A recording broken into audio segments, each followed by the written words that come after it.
5천년 역사의 나라 대한민국, 애한이 만들어낸 한국의 역사를 소개합니다.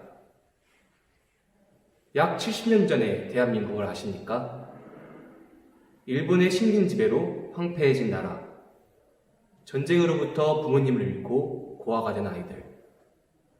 대한민국에서 소망이란 단어는 사치일 뿐이었습니다. 하지만 보셨나요? 60년 만에 대한민국은 놀라운 속도로 눈부신 경제성장을 이루며 전 세계 11위의 경제대국이 되었습니다. 아무것도 없던 나라가 경제대국이 되기까지 그 파란만장한 이야기를 들려드리겠습니다.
시계에 부딪히면 이마에 혼났네. 브라보 봐라. 싹 다 팔고 빚지게 받다버렸네.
가시리 꽃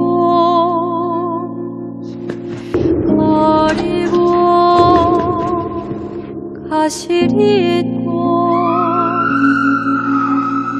날더러 같이 살라고 버리고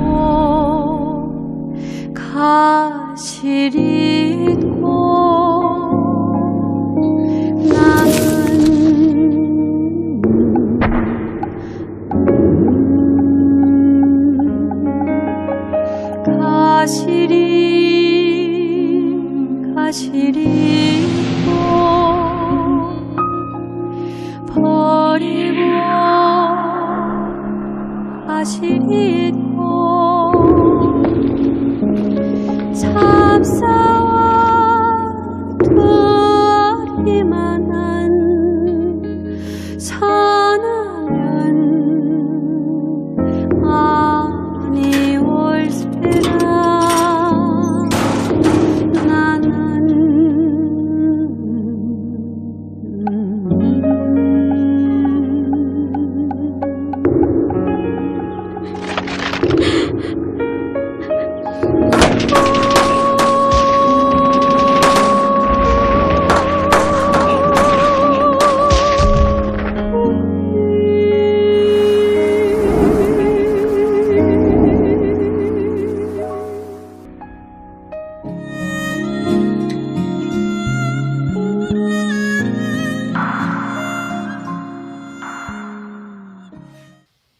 (19세기) 전 세계 열강들은 제국주의라는 사상을 내세우며 식민지 개척에 경쟁을 올립니다. 막강한 열강 중 하나였던 일본도 식민지 개척에 큰 관심을 갖고 있었는데요. 일본 식민지 개척의 첫 희생양은 바로 대한민국이었습니다. 일본은 공식적으로 한국을 식민지화하기 전 강화도 조약, 을사조약 등 불평등 조약 체결을 통해 한국의 주권들을 모두 빼앗아 갑니다. 그리고 한국의 국력이 바닥을 보일 때쯤 1910년 한국은 제2차 한일 병합조약을 통해 완전히 일본에 병합되어 버립니다. 한국의 공식적인 동의 없이 체결된 조약이지만 국력이 약했던 한국은 아주 쉽게 일본에 넘어가게 됐습니다. 한국을 본격적으로 식민지화하면서 일본은 한국의 토지, 식량, 인적, 물적 자원 등 한국의 모든 것을 약탈했고 더 나아가 한국의 민족 정신까지 말살하려 했습니다. 암울하기만 했던 일제강점기. 어두웠던 한국에 작은 불꽃들이 일어나기 시작하는데요. 한국의 독립을 위해 대한민국 곳곳에서 운동이 일어납니다. 국민들은 여러 독립단체를 만들어 한국뿐만 아니라 일본, 중국 등 타지에서까지 독립쟁취를 위한 운동을 벌입니다. 3.1운동, 봉오동 전투, 청산리 대첩 등 한국 국민들은 몸을 사리지 않고 일본의 식민 지배에 대항했는데요.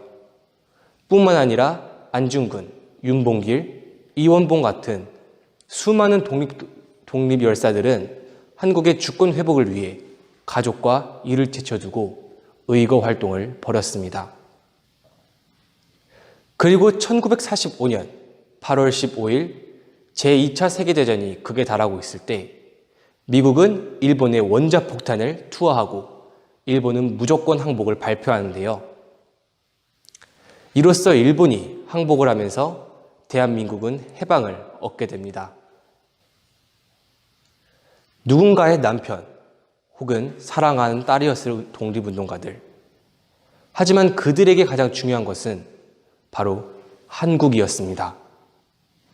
그들의 희생으로 한국은 다시 돌아올 수 있었고 그들이 바로 지금의 대한민국이 존재하는 이유이기도 합니다.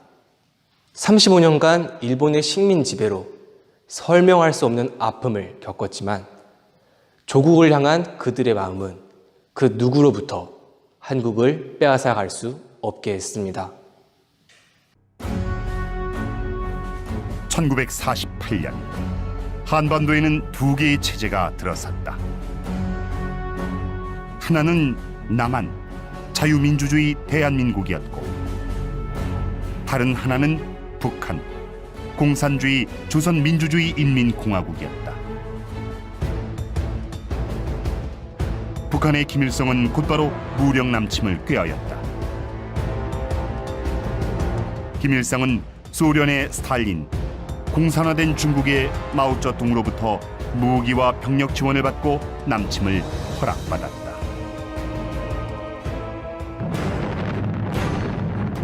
(1950년 6월 25일) 새벽 4시 북한은 38도 선을 넘어 기습 남침을 감행하였다. 국군이 전장 곳곳에서 북한군에 용감히 맞섰지만 소련제 탱크 T-34를 앞세운 북한군은 전쟁 발발 3일 만에 서울을 점령하였다. 북한의 남침은 단순히 남한에 대한 공격이 아니라 세계 자유진영에 대한 공산진영의 공격이었다. 미국의 트루먼 대통령은 유엔에 그 대응을 요청했다. 유엔은 대한민국을 수호하기 위한 유엔군의 파병을 결의했다. 16개국이 파병하고 5개국이 의료 지원을 하였으며 그 밖에 38개국이 물자 지원을 하였다. 국군과 유엔군은 8월 초 낙동강을 최후의 방어선으로 하여 북한군과 맞섰다. 9월 15일 유엔군은 인천 상륙작전으로 북한군의 허리를 자르고 본격적인 반격에 나섰다. 국군과 유엔군은 서울을 수복한 후 이어서 이미 무효화된 38선을 돌파하여 북진했다. 국군과 유엔군은 한반도에서 공산군을 몰아내는 공세에 들어갔다. 멸망 위기에 몰린 김일성은 스탈린과 마오쩌둥에게 구원을 요청하였다.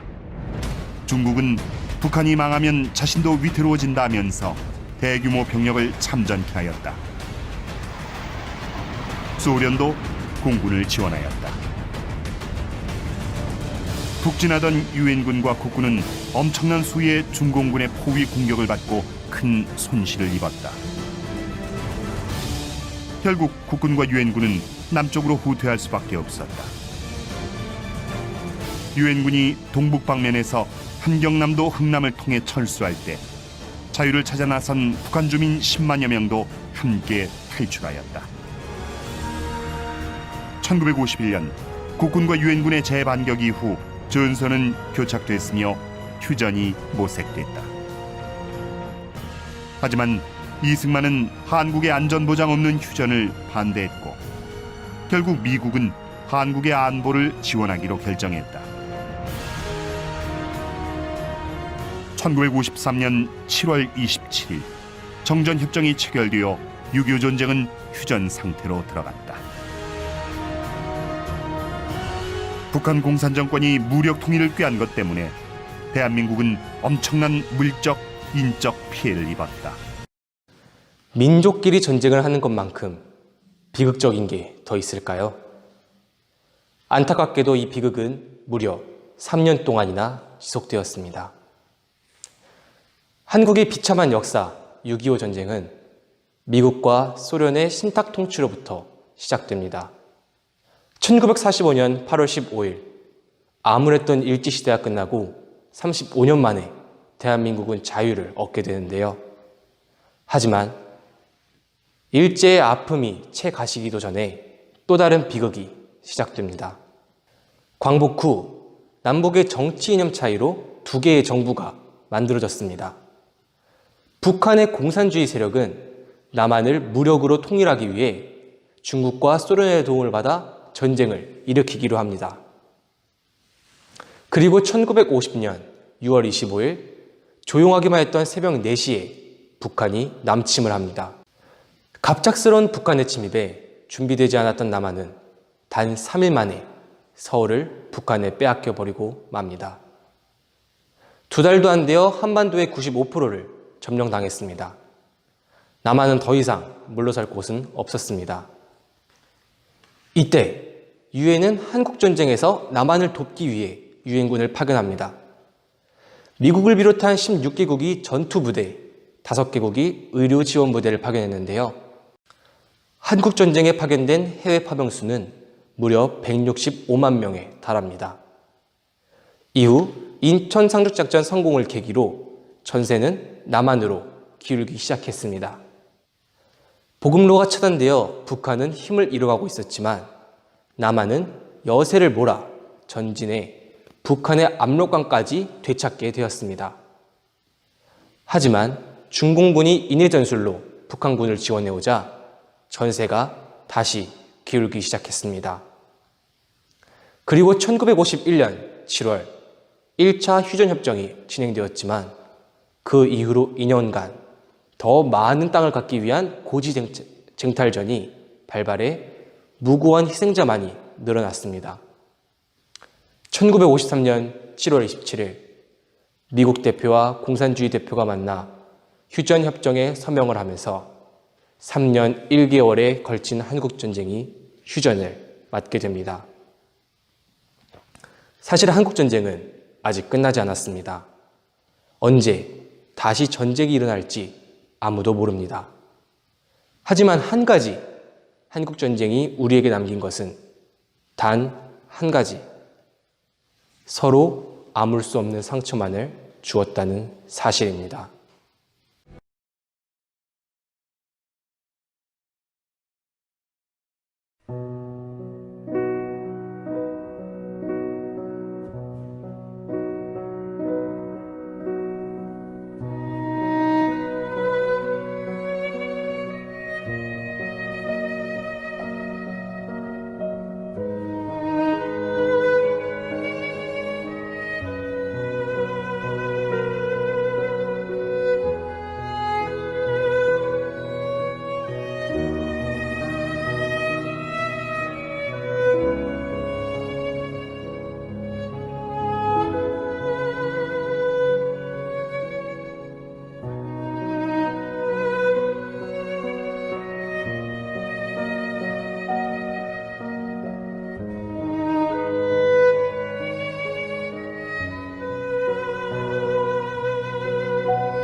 폐허가 된 도시, 다 무너진 공장들, 쑥대밭이 된 농지, 길거리에 걸어다니는 수많은 고아들. 6.25 전쟁 이후 한국은 세계 최빈국이 되었습니다. 한국은 자립적으로 국가 운영이 불가능했고 미국의 경제 원조를 받아야만 살 수 있었습니다. 1950년대 후반, 미국으로부터 원조가 끊긴 후부터 한국은 스스로 경제 발전을 해야 하는 상황에 놓이게 되었습니다. 당시 집권했던 박정희 전 대통령은 경제 발전을 위한 외화를 벌어들이기 위해 광부와 간호사를 독일로 파견합니다. 그들이 독일에서 벌어들인 돈은 한국의 경제 발전을 위한 자금으로 쓰였고 그 자본을 바탕으로 한국의 놀라운 산업 발전이 시작하게 됩니다. 그리고 한국 발전에 기폭제 역할을 한 가지 운동이 있었는데요. 바로 새마을 운동입니다. 현실은 암담하고 막막했지만 후손들에게 가난은 물려주지 말자, 잘 살아보자를 외치며 우리 부모님 세대는 나라 발전에 온 힘을 쓰셨습니다. 그리고 박정희 전 대통령은 고속도로를 건설해 나라의 기반을 마련하고 포스코 등 공장을 세워 해외 제품을 수출하기 시작했습니다. 이 당시 구축된 기반을 발판 삼아 놀라운 성장을 한 산업이 있는데요. 바로 석유화학, 제철산업, 자동차, 기계, 전자산업입니다. 삼성, 현대, LG. 이 당시 구축된 기반에 힘을 입어 세계 정상이 된 기업들인데요. 이들은 기업가 정신을 갖고 불가능에 도전하며 기업을 세계 최고의 자리로 올렸습니다. 1945년 1인당 국민소득 45달러, 2020년 현재 3만 달러 시대를 눈앞에 두고 있습니다. 오늘 들었던 한국의 역사는 어떠셨나요? 여러분들의 궁금증 해결에 조금이나마 도움이 될 거라고 믿습니다. 한국의 국민들은 고통과 가난 속에서 포기하지 않고 한 마음으로 지금의 대한민국을 만들었습니다. 여러분,